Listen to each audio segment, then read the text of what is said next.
I'll entertain any motion to approve the minutes of the previous meeting.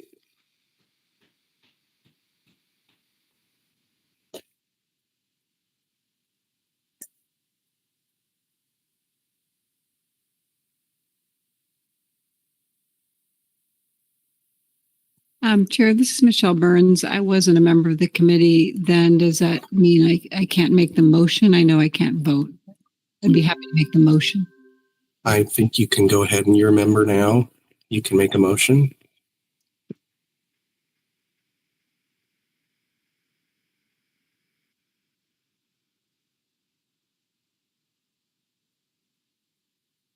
Do we have a motion then? Yes. And do we have a second?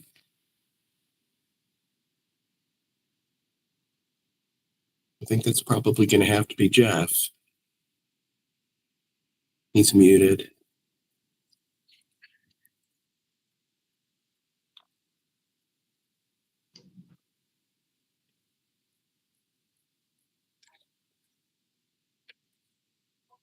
Jeff, can you hear us now? I can hear you. I actually don't have that attachment. Okay. Mr. Chair, it should be included with the meeting attachment. Yeah, I think if you start at the beginning of the agenda, the minutes are listed right after what looks like the end of the agenda.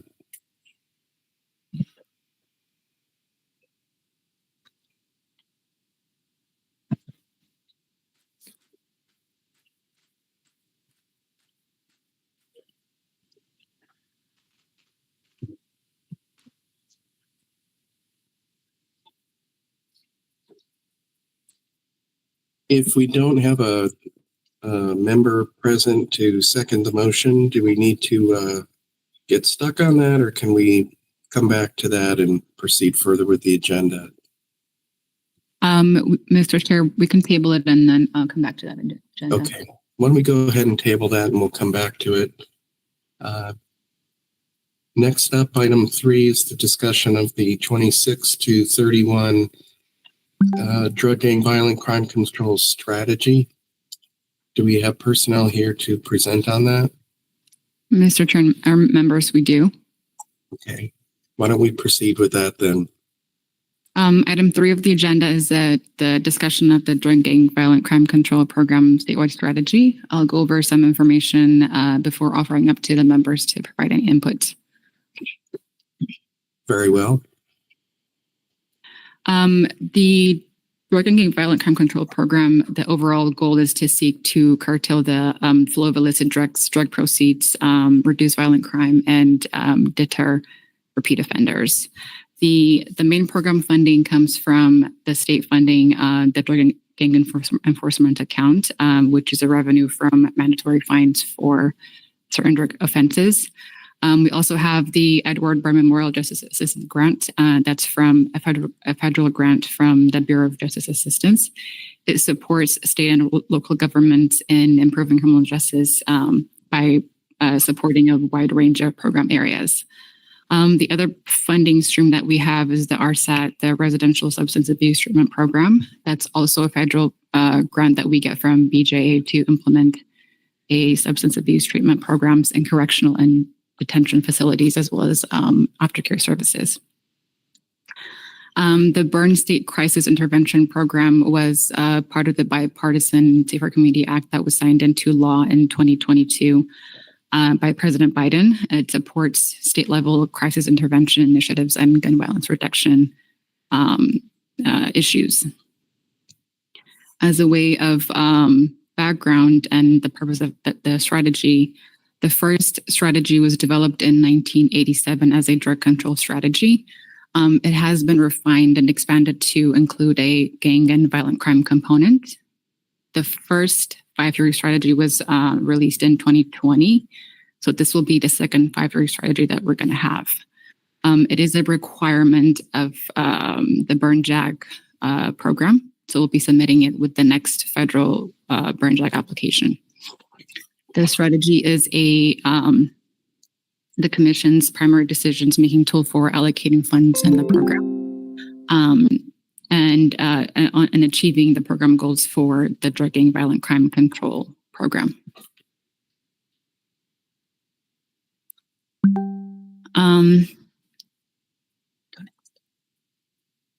The component of the statewide strategy will have a introduction that will have an overview of the strategy purpose, and it'll have a nature and extent of the problem. We'll define the scope of the problem, and it'll have key figures to support the problem. It'll have current programming, program analysis, purpose areas, and monitoring and evaluation.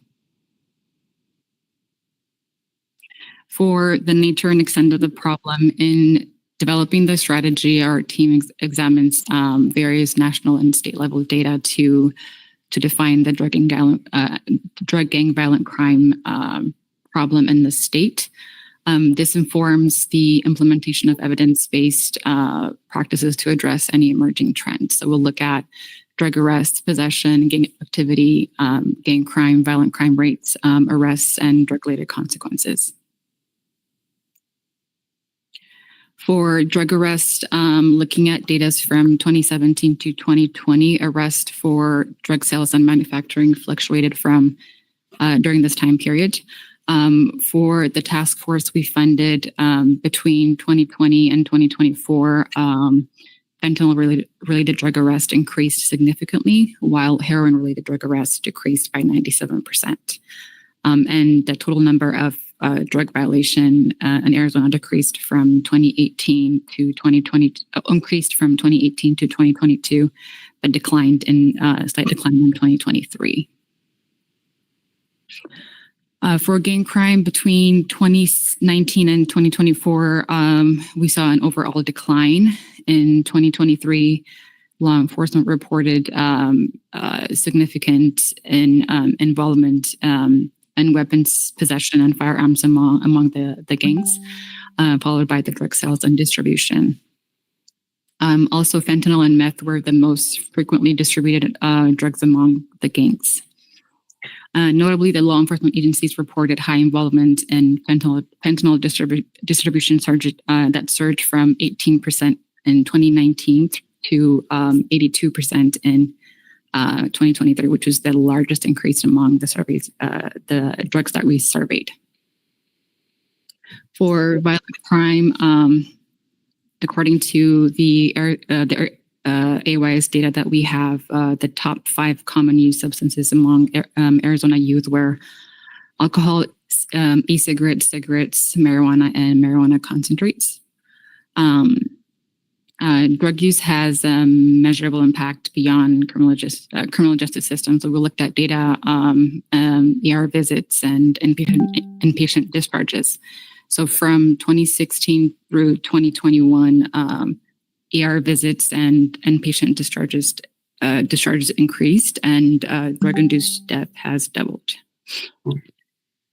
The Surgeon General estimates the annual cost of illicit drug use to be around $193 billion, and then alcohol misuse to be $249 billion. And this is the most recent data that we have from 2023. As far as the current efforts, over the years, the Commission has supported various drug control efforts throughout the 15 counties. Currently, we have apprehension activities conducted by the multi-agency, multi-jurisdictional task force and their tandem prosecution projects to prosecute those who violate state drug laws and pursue asset forfeiture action related to drug violations. The Attorney General's office has been instrumental in the statewide forfeiture efforts and in the Medicaid fraud projects. Forensic drug analysis projects conduct scientific analysis to assist in the prosecution of cases generated by the task force. Adjudication projects support a broad range of court services to expedite the judicial process, including probation-related services, case processing, drug courts, and court diversion activities. The Residential Substance Abuse Treatment Program supports substance abuse treatment within correction and jail facilities and prepares inmates for community reentry by providing various services. The Arizona State Crisis Intervention Program supports state-level crisis intervention and gun violence reduction initiatives. And we have the Rural County Alternative Prosecution and Diversion Program. Is a pre-trial diversion program across 12 counties. It postpones the prosecution of an offense at any point in the judicial process from charging until adjudication. The Project Safe Neighborhood program is an effort led by the U.S. Attorney's Office, and it supports violent crime reduction efforts in Arizona. We have the Comprehensive Opioid Stimulant Substance Abuse Program that is aimed at reducing the impact of opioids on individuals and communities by providing comprehensive support to those impacted by illicit drug use. And last one, the Mentoring for Youth Affected by Opioid Crisis and Drug Addiction Program supports implementation of mentoring services to youth with a family history of drug abuse. Looking at the program analysis, the program strength includes, we have various projects across the various criminal justice system impacting the different sector. Information sharing among the project fosters collaboration and projects that are based on evidence and based and informed projects to address the current drug and gang violent crime need. An area of an improvement is defining the impact of drug, gang, and violent crime continues to be challenging because of various factors. The size of the task force has decreased over the years, which impacts the ability to address the problem at hand. For opportunity, there's an opportunity to establish a new partnership, create a structure on best practices, and increase coordination among funding sources that we have. For challenge, a reduction of the DEA revenue, a known fluctuation of the federal funding, and then the cost of drug policy changes in the criminal justice system, like marijuana legalization. The strategy particularly focused on addressing the supply and demand of illicit drug use. So the goals that we have here have been developed to address based on the problem that we have and the parameters of the funding sources that we have. So the first goal is to curtail the flow of illicit drugs, drug proceeds, instruments used to perpetuate violence across Arizona. The second one is reduce violent crime by implementing strategies and methods to combat crime and ensure public safety and hold offenders accountable. Number three is reduce illicit drug use by enhancing prevention efforts and educating the community about the harms posed by illegal drugs and their abuse. And the last one is the reduce recidivism and implement effective reentry efforts through comprehensive and collaborative strategies focused on successfully reintegrating offenders back into the community. For purpose areas in prior years, the Commission has utilized the first 7 areas to guide funding priorities. The last 2 are new purpose areas from the Burn Jack program, so the new strategy will have 9 purpose areas. So it'll be apprehension, prosecution, forensics, adjudication and sentencing, correction and community correction, substance abuse treatment, prevention, education. And the last 2 that are new is the mental health mental health programs related to law enforcement and correction programs, and implementation of the state crisis intervention court proceeding and related programs. The Commission has historically prioritized apprehension, prosecution, forensic services, and adjudication purpose areas. As far as the grant cycle, our typical process is the competitive grant process, which follows a linear life cycle. There's a pre-award phase, which consists of funding opportunity and application review. Typically, our solicitation opens in January, so we post our announcement towards the end of January and send it to our listserv. In February, we open our grant application. Depending on the program, it will be open between 4 to 6 weeks.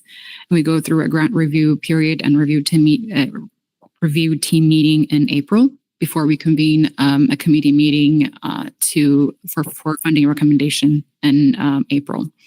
And we bring the committee's recommendation to the commission at the May meeting. After the pre-award phase, we have the award phase, which includes award decision and notification. And for the post-award phase, it includes implementation, reporting, and closeout.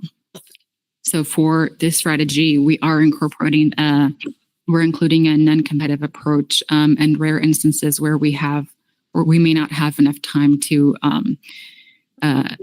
frame to implement a project. If, for instance, if federal funding is expiring, we may not have enough time to bring a new project through the competitive process. So in these instances, we are proposing to include that stuff to identify eligible projects within the program parameters and present them to the commission for funding consideration. For the program and performance monitoring and evaluation, these are essential and to determine the progress towards the program goals. So we have a list of goals and objectives and measures for each of the purpose areas. We do this so it provides us quantitative data to evaluate the program and also is instrumental in evaluating the project performance. So our grant application is structured to solicit this information through the application process. So we have it, if the projects are funded, then it'll move through their within their grant record. Goals are broad statements of what the project intends to accomplish, and objectives are measures that or are measurable conditions that must be attained to achieve the stated goal. And performance measures are indicators of the volume of work tied to the objective, so they're all connected. So next steps we'll summarize the comments that we get from the commission and the committee and stakeholders. We plan to finalize the draft strategy at the May Commission meeting, and the strategy will take effect in January 2026. And will be used to set funding priorities for the state fiscal year 2027 grant solicitation. And that concludes my presentation. If anyone has any questions, I'm available for any questions or comments.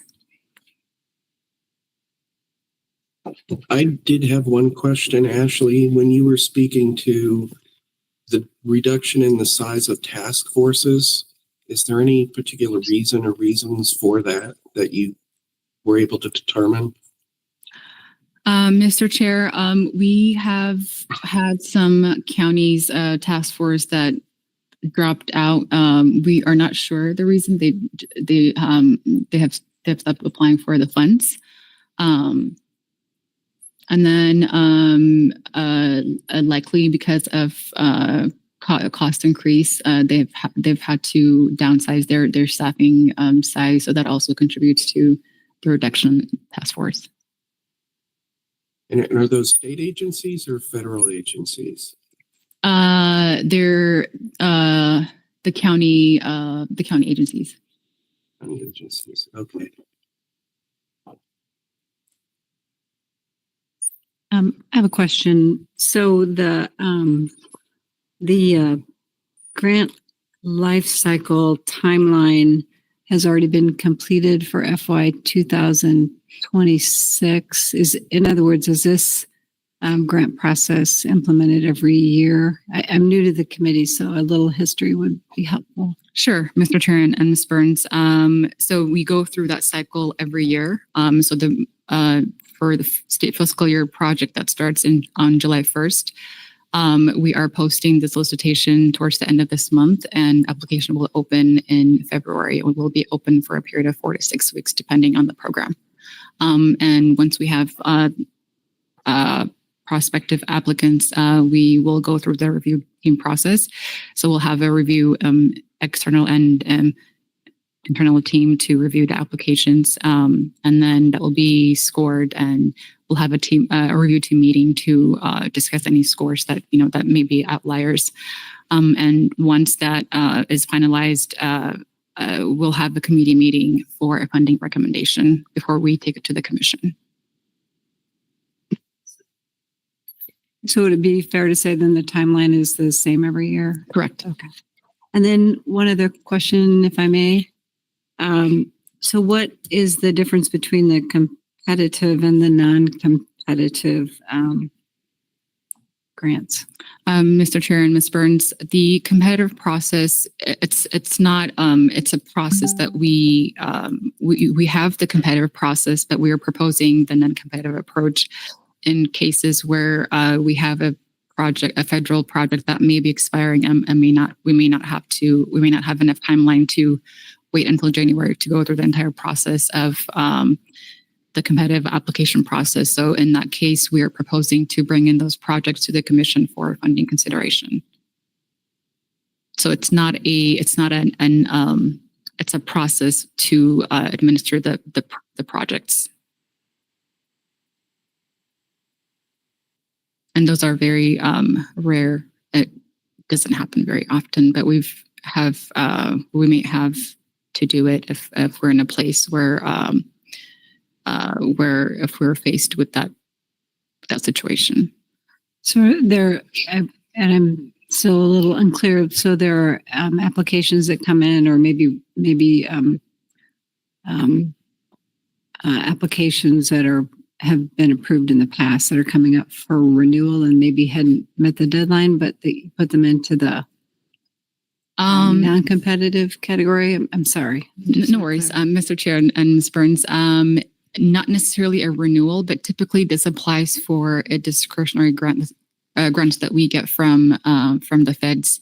So they're not, they're kind of a one-off program. So it's hard to implement or to determine the project. For instance, if we have a program and we go through a funding solicitation and that project that we funded leave unexpended funds, and we have to recycle those monies back to a new program, and we may not have enough time to kind of go through that process all over again. So we would use the non-competitive approach to utilize those funds. Thank you. You're welcome. I had another question, Ashley. I understand that this strategy it won't be finalized until the full commission meetings later in May, and will apply moving forward in terms of the grant funding for fiscal 26 or 7, I guess you gave. For those agencies that do, annually apply for the grants, would it behoove applicants for this next funding cycle, though, to emphasize outcomes and whatnot that are set forth in this proposed strategic plan, and not simply, wait around until the next funding cycle or so? But would it be more favorably looked upon if we start integrating some of these strategic thinkings into our applications for the coming grant opening? Mr. Chair, definitely. We look at the application go through the review process. So we look at what the proposed project and how it aligns. So definitely that would be something we would look at in consideration for funding. Thank you. I have one more. At this point, I'll be happy to yield back to Chief Spivey, who's here, to chair the rest of the meeting. Thank you, Tom. Sorry I was late. Our server with our records management system decided not to wake up this morning, so it's been a day, 2 Mondays in a row. So, are there any other questions, comments? Yeah, I have one other question, Chief Spivey. So is it possible to get a copy of or some summary of the grants that we have available in the portal for folks to apply for? I know I've looked before and I'm not sure if I was looking at the right place, but is it possible just to get some sort of document that summarizes all the grants that are available? Mr. Chair and Ms. Burns, yes, we can definitely provide that information to you all. Thank you.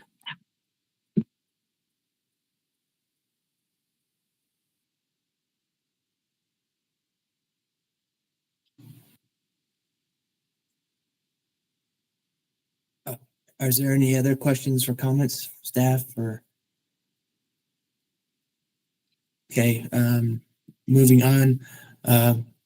Sayane, do we have any call to the public? Is anybody? Mr. Chair, we have none as of right now. Okay. And this was just discussion. We don't have to do any action right now? Correct. Though we were not able to get an approval on the meetings on the prior meeting on item number 1. So we said we would come back to that. Oh, for the minutes? Correct. Yeah. The minute, the item Okay. number. We had a motion for the minutes, but we didn't have a second. And now that I've jumped off chairing the meeting, I'll second the motion to approve the minutes. How many are present? Because I don't know if it's appropriate for me to vote if I wasn't on this subcommittee. And same, Mr. Chair, since you're part of the member now, you are able to vote, and the meeting notes are included with the agenda. Okay, I just didn't want to, I'll rubber stamp anything. So, okay. So we have a second from Commissioner Burns, or I'm sorry, Commissioner Rankin, right? Yes. All in favor of the approval of the minutes from the May 7th, 2024 meeting, signify by voting aye or nay. Aye. Aye.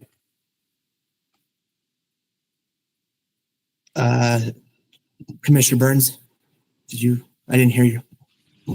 well, I wasn't there and I wasn't a member of the committee, so I don't know that it makes sense. It may be appropriate, but I don't know that it makes sense. Okay, Yeah.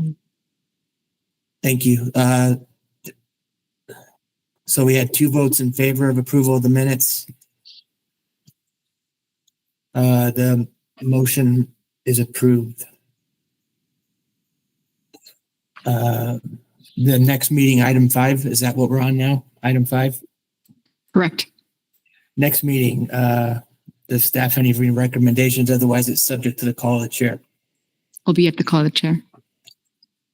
Okay. So the next meeting will be at the call of the chair, and I guess the motion to adjourn is next.